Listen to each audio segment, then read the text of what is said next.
took this tire off this rim. Today, we're going to show you how to reinstall the tire on the rim. Once the tire is removed from the rim, inspect the tire and the rim for cleanliness and damage. Next, lubricate both beads of the tire.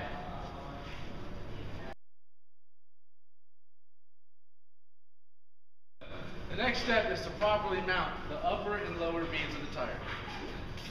And in order to successfully mount the tire, the bead needs to be above the duckbill in the rear and below the duckbill in the front. The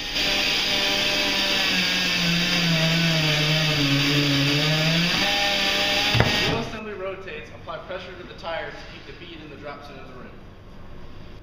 Next, seat the beads and inflate the tire. For most vehicles, proper air pressure specifications can be found on the driver's door or door jamb area.